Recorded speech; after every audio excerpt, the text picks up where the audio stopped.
coming at you with my first video in a while.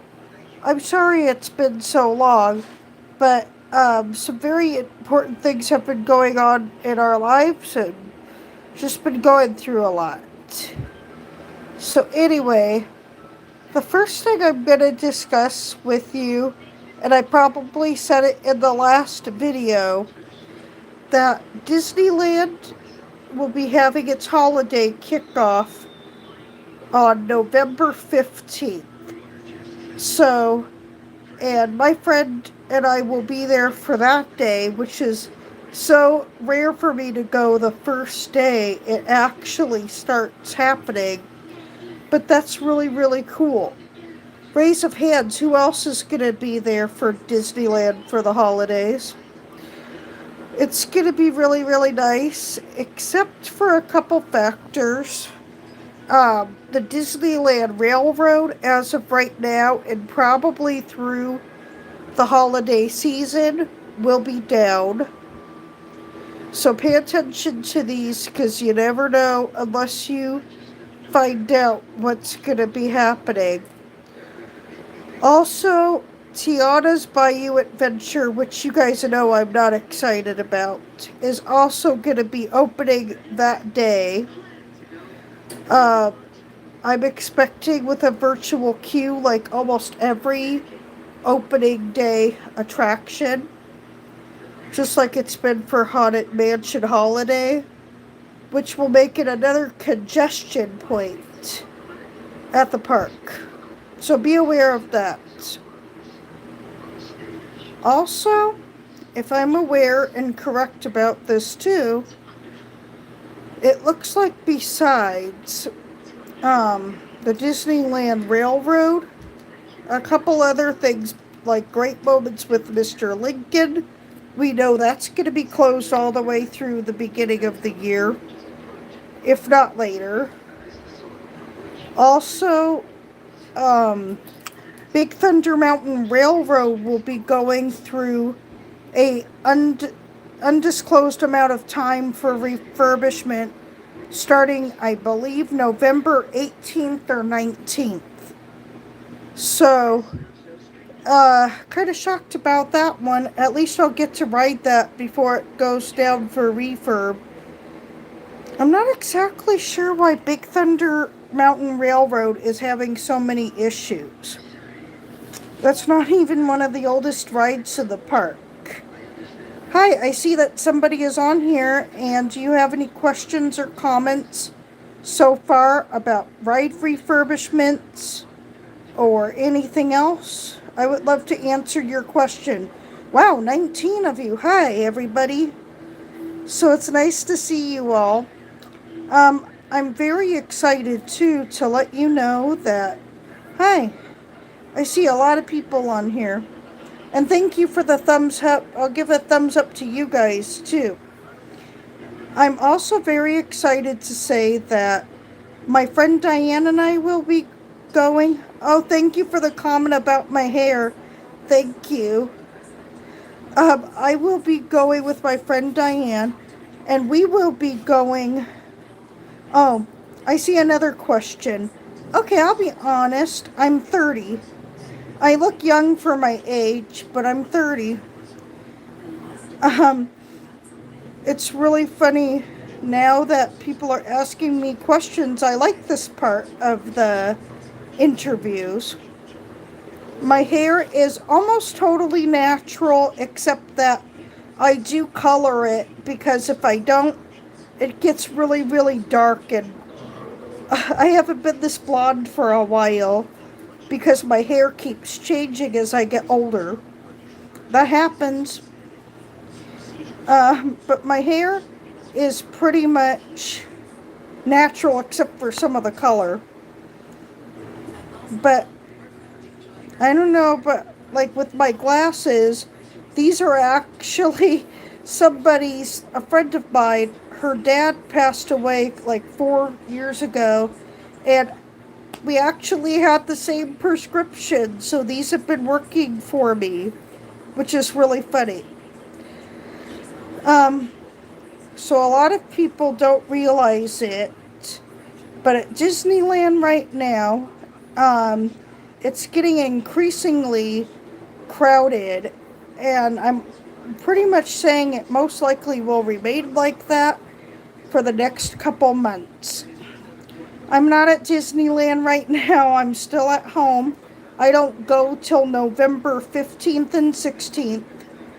Um, it's funny because, like, at our house, you could say I have things that have Disneyland memorabilia all over, but I'm sure not there right now. Um, I'm really not in liberty to discuss the elections. I won't talk politics on this channel. But anyway, I'm really not sure about some of these comments, but no politics and nothing about, the controversial issues that are going on this year. I'm not really comfortable. Anyway, the other thing I was gonna say was, now with everything happening at Disneyland with all the refurbishments, It's a Small World, the Country Bear Barbecue Jamboree, Tiana's Bayou Adventure, and some of the other stuff that's opening on November 15th. It's going to be interesting to see how the crowd levels are going to be. I bet Tiana's Bayou Adventure most likely will not only have a virtual queue for those who really want to go, but it will most likely be a zoo now in. See, I'm so used to calling it Critter Country still, but Bayou Country. I can't get used to that name in Disneyland. So I'm really not sure what to say. The other thing is, at Disneyland, the other thing my friend Diane and I are doing is we're doing a Phantasmic Riverbell Terrace dining package. And if you've never done a dining package at Disneyland, it can be really, really fun, but you also have to budget it in to your, day at Disneyland. This meal is about $55 before discounts per person. We are doing a brunch. No, actually, I don't have a job in tech. I'm good at taking care of people with Alzheimer's and dementia, and I'm really good at taking care of kids. So I'm not very tech savvy. So, that's kind of a hard question for me too. College? Favorite college?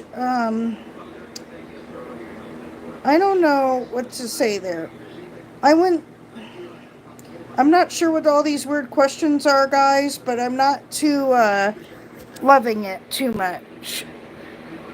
Anybody has anything to say that would be, more personal, or Disney questions, or anything about, anything else, let me know.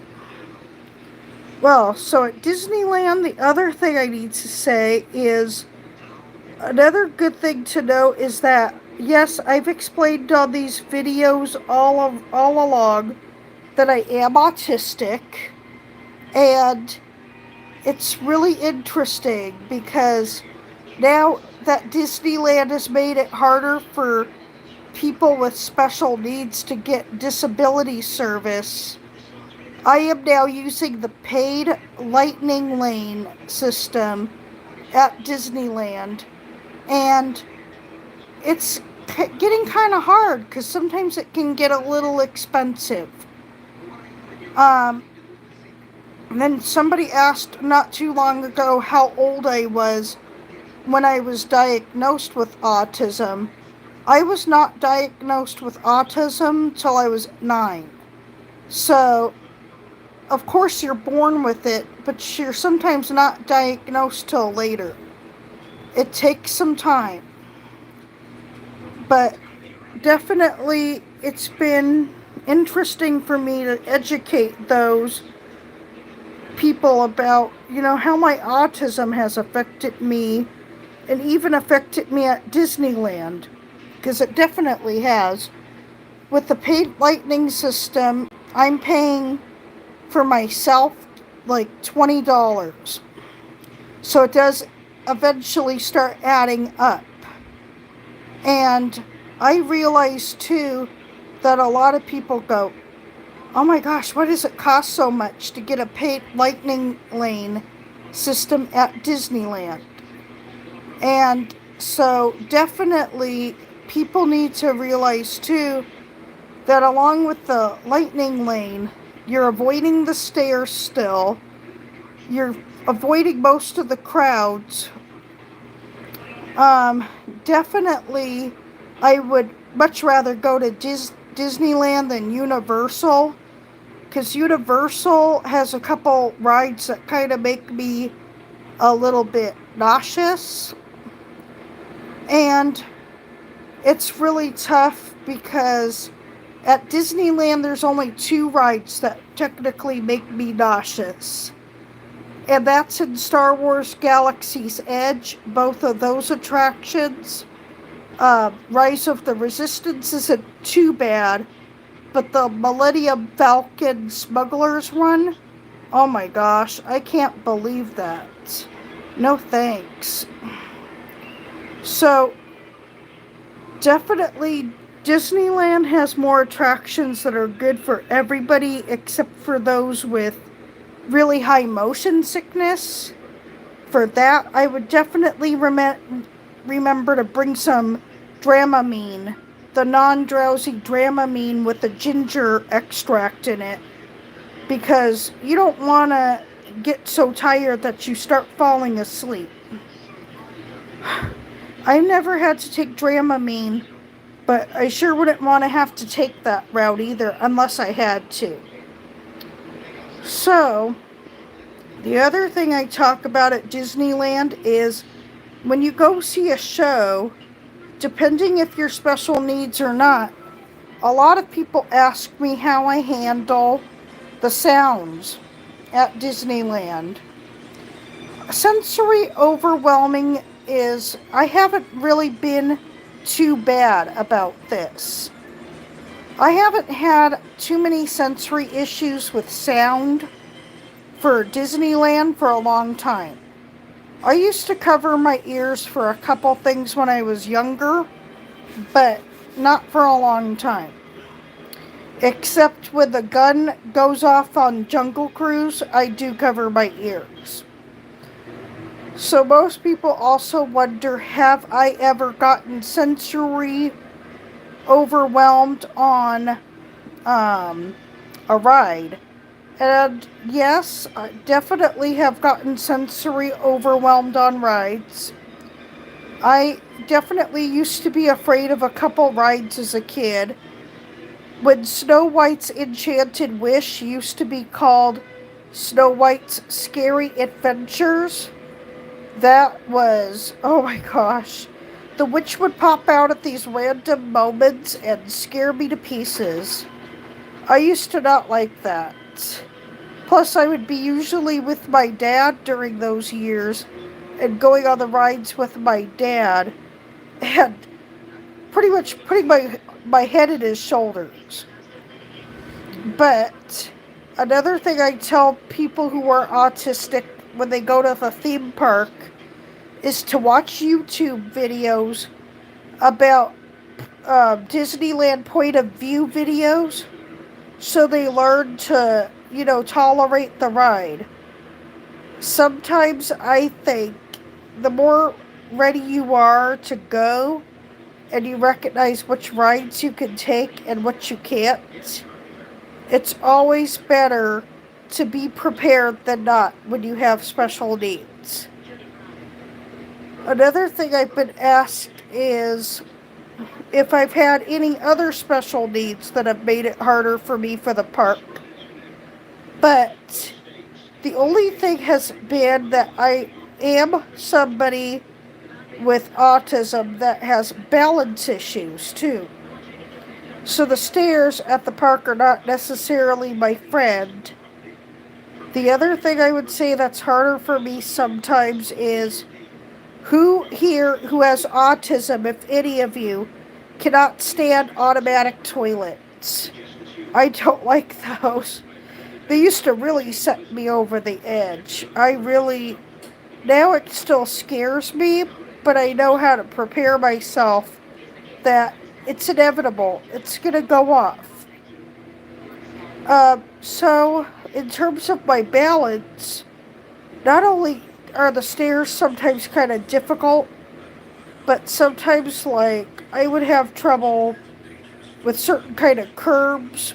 I have to be careful walking if there's a crack or something in the, road or something.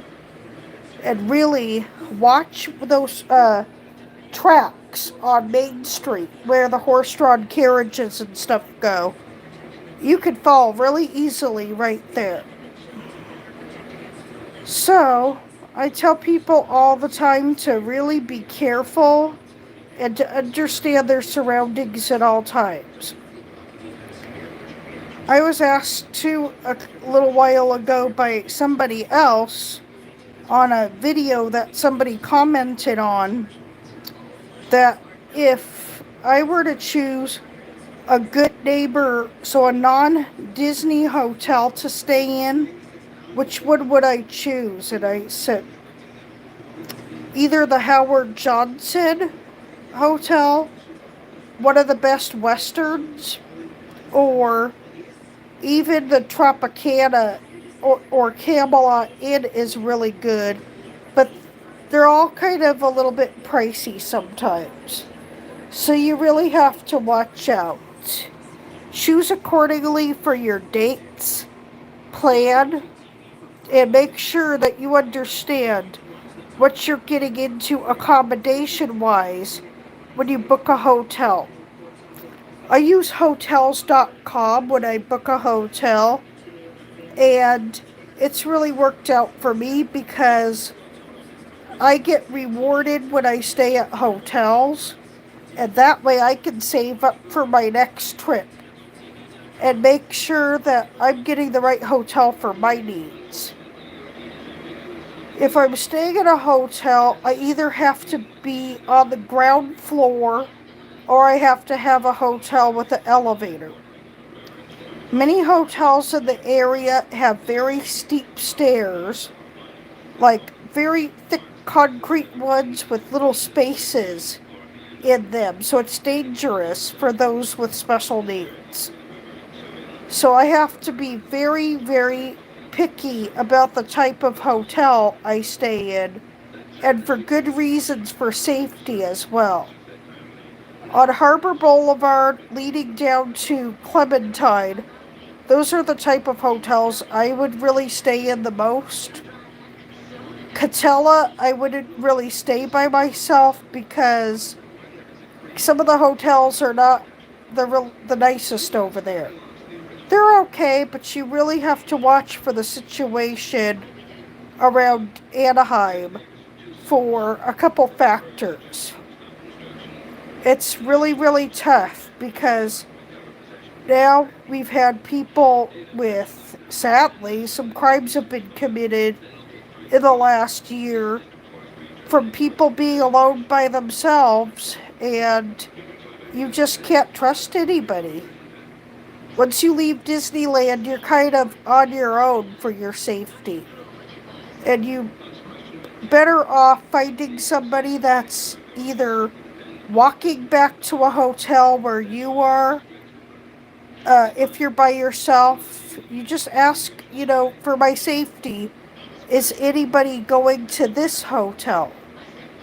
And if you get confused about where you are, talk to a security guard in a white shirt that's usually outside, or even somebody that's in, one of the restaurants nearby, like IHOP, Denny's, Cold Stone's right there. Ask them if you need directions. They will most likely be perfectly okay with showing you where to go. So you just have to really be aware. I'm always really careful about my surroundings because the last thing I want is something to happen and be scared out of my mind. I know too that it's important if you have a family with you and you have kids. The other thing you must be aware of also is that don't ever lose track of your child. Don't let them run off for any reason. And always be aware that at Disneyland, the cast members are very strict about you keeping a very big eye on your child. You do not let them out of your sight. It can be so bad if you lose track of somebody. So another thing I will say before I go is if I think about the last question I received, which was, have you ever been given, like, have you ever lost somebody in the park? Have you ever gotten separated? I don't really remember that at Disneyland. I've always made sure, really especially there, that my parents were very watchful of me and my brother. And, now I'm very watchful of whoever I'm with. Same thing with that person with me. So, if anybody has any questions before I go, let me know. I'm just waiting to see if anybody has any more questions. Okay, I guess not. Bye, Disneylanders with special needs. Talk to you soon. Bye.